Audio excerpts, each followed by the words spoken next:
Abba love and cookie stories. Hello, ഇന്നത്തെ പുതിയൊരു വീഡിയോയിലോട്ട് പുതിയൊരു റെസിപ്പിയിലോട്ട് എല്ലാവർക്കും സ്വാഗതം.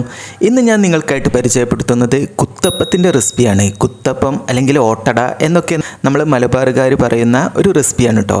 ഇത് വളരെ ടേസ്റ്റിയാണ്, എന്നാൽ വളരെ സിമ്പിളാണ് കേട്ടോ. അത് ഉണ്ടാക്കിയെടുക്കാനായിട്ട് നമ്മൾ അരി കുതിർത്തെടുക്കണം എന്നുള്ളൊരു വ്യത്യാസം മാത്രം. ഇത് നമുക്ക് പച്ചരി വെച്ചിട്ടും ഇതുപോലെ ഉണങ്ങല്ലരി വെച്ചിട്ടും ഉണ്ടാക്കിയെടുക്കാം. ഈ ഉണങ്ങല്ലരി വെച്ചിട്ട് ഉണ്ടാക്കിയെടുക്കുന്ന ഈ ഒരു റെസിപ്പി ഇത് എൻ്റെ ഉമ്മൻ്റെ റെസിപ്പിയാണ് കേട്ടോ. ഇത് ഉമ്മൻ്റെ വീട്ടിൽ പോകുന്ന സമയത്ത് ഉണ്ടാക്കിയെടുക്കാറുള്ള നല്ലൊരു ടേസ്റ്റി ആയിട്ടുള്ള റെസിപ്പിയാണ്. അപ്പോൾ ഇത് ഉണ്ടാക്കുന്നു എന്ന് തന്നെ നമുക്ക് വിട്ടെന്ന് തന്നെ അറിയാനായിട്ട് പറ്റും കേട്ടോ. കാരണം അത്രയും സ്മെല്ലായിരിക്കും ഈ ഉണങ്ങല്ലരിയിൽ നമ്മൾ ഈ കുത്തപ്പം ഉണ്ടാക്കിയെടുത്ത് അതിങ്ങനെ വെന്ത് കഴിയുമ്പോഴുള്ള ആ ഒരു സ്മെല്ലുണ്ടല്ലോ, നല്ലൊരു സ്മെല്ലാണ് കേട്ടോ. അപ്പോൾ ഇതിനായിട്ട് നമുക്ക് തലേ ദിവസം രാത്രിയിൽ തന്നെ അരിയും അതുപോലെ തന്നെ ചോറും കുറച്ച് കുതിർക്കാനായിട്ട് വെള്ളത്തിലിട്ട് വെക്കണം കേട്ടോ. ചോറ് കുതിർക്കാനല്ല, ചോറ് വെന്തതാവുമല്ലോ.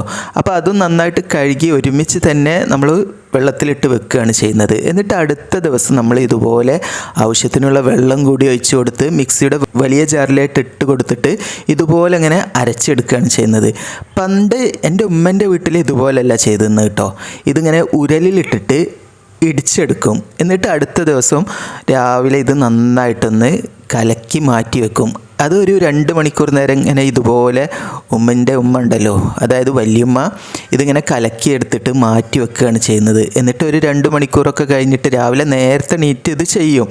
എന്നിട്ട് ഇതുപോലെ ഇങ്ങനെ മാവാക്കിയതിന് ശേഷം ഇത് ഉണ്ടാക്കുന്നതിന് മുമ്പായിട്ട് ഇതുപോലെ തേങ്ങ ഇട്ട് കൊടുക്കുക ചെയ്യുന്നത്. തേങ്ങയും ആവശ്യത്തിനുള്ള ഉപ്പും ഇട്ട് കൊടുത്തിട്ട് നന്നായിട്ട് ഇതൊന്ന് മിക്സാക്കി കൊടുക്കും. കുറച്ച് വെളിച്ചെണ്ണയും കൂടി ഒഴിച്ച് കൊടുക്കണം കേട്ടോ. ഞാനിവിടെ വെളിച്ചെണ്ണ ഒഴിക്കുന്നത് സ്കിപ്പായി പോയിട്ടുണ്ട്. അപ്പോൾ ആവശ്യത്തിന് ഒരു ടേബിൾ സ്പൂൺ അളവിൽ വെളിച്ചെണ്ണയും കൂടി ഒഴിച്ച് കൊടുത്ത് ഇത് കണ്ടില്ലേ, നല്ല തിളച്ച വെള്ളം ഒഴിച്ച് കൊടുത്തിട്ട് നന്നായിട്ടൊന്ന് മിക്സാക്കി കൊടുക്കുക. ഇതുപോലെ നല്ലൊരു ലൂസ് കൺസിസ്റ്റൻസിയിലുള്ളൊരു മാവാണ് കേട്ടോ നമുക്കിതിന് ആവശ്യം. ഇനി നമുക്കിതിനെ ഒരു 10 മിനിറ്റ് നേരം ഒന്ന് മാറ്റി വെക്കാം. അപ്പോൾ നിങ്ങൾ വിചാരിക്കും ഈ റെസിപ്പി എന്തിനാ ഇപ്പോൾ കാണുന്നത്, ഇപ്പോൾ ഇവിടുന്ന് നെല്ല് കിട്ടുന്നത്, ഉണങ്ങലരി കിട്ടുന്നത് എന്നൊക്കെ. അപ്പോൾ ഇതേ രീതിയിൽ നിങ്ങൾക്കും വീട്ടിലുണ്ടാക്കിയെടുക്കാനായിട്ട് കടയിൽ നിന്ന് ഉണങ്ങല്ലരി വാങ്ങിക്കാനായിട്ട് കിട്ടും കേട്ടോ. നമ്മൾ പായസമൊക്കെ ഉണ്ടാക്കാനായിട്ട് ഉപയോഗിക്കുന്ന അമ്പലപ്പുഴ പാൽപ്പായസം ഉണ്ടല്ലോ, അതൊക്കെ ഉണ്ടാക്കാനായിട്ട് ഉപയോഗിക്കുന്ന ആ അരിയാണ് കേട്ടോ ഇത്.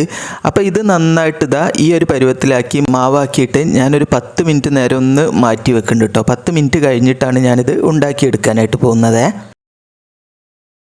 ഇതേ രീതിയിൽ തന്നെ നിങ്ങൾക്ക് കടയിൽ നിന്ന് വാങ്ങുന്ന പച്ചരി വെച്ചിട്ട് ഉണ്ടാക്കിയെടുക്കാനായിട്ട് പറ്റും. പച്ചരി വെച്ച് ഉണ്ടാക്കിയെടുക്കുന്നതിൻ്റെ റെസിപ്പി ഞാൻ ഇതിൻ്റെ മുമ്പായിട്ട് ഇവിടെ ഷെയർ ചെയ്തിട്ടുണ്ട്. ഇത് ഉണങ്ങലരി വെച്ചിട്ടുള്ളതാണ്. ഇത് ഏകദേശം ഒരു 8-10 മണിക്കൂറെങ്കിലും നമ്മളെ ഉണങ്ങലരി നന്നായിട്ടൊന്ന് സോക്കായി വരണം കേട്ടോ.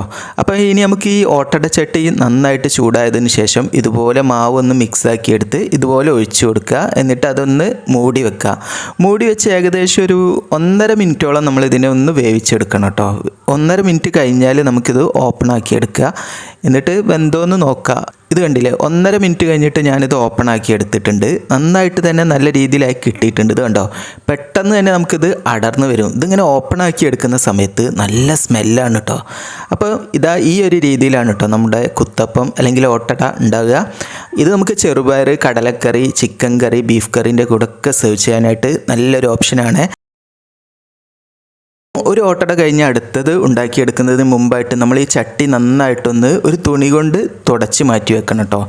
ഇതേ രീതിയിൽ ഈ ടേസ്റ്റി ആയിട്ടുള്ള കുത്തപ്പം അല്ലെങ്കിൽ ഓട്ടട ഉണ്ടാക്കി നോക്കി അതിൻ്റെ ഫീഡ്ബാക്ക് താഴെ കാണുന്ന കമൻറ്റ് ബോക്സിൽ എന്നെ എഴുതി അറിയിക്കാൻ മറക്കരുത്. എൻ്റെ ചാനൽ ആദ്യമായിട്ട് കാണുന്നവരാണെങ്കിൽ സബ്സ്ക്രൈബ് ചെയ്ത് സപ്പോർട്ട് ചെയ്യാനായിട്ട് മറക്കരുത്. കൂടെ തന്നെ ആ ബെൽ ബട്ടൺ ഒന്ന് എനാബിൾ ചെയ്യാനായിട്ട് മറക്കരുത്. എന്നാലേ ഞാനിടുന്ന ഓരോ വീഡിയോസും നിങ്ങൾക്ക് അപ്പോൾ തന്നെ കിട്ടുകയുള്ളൂ. ഇനി നമുക്ക് പുതിയൊരു വെറൈറ്റി റെസിപ്പിയുമായി പുതിയ വീഡിയോയിൽ കാണാം. താങ്ക്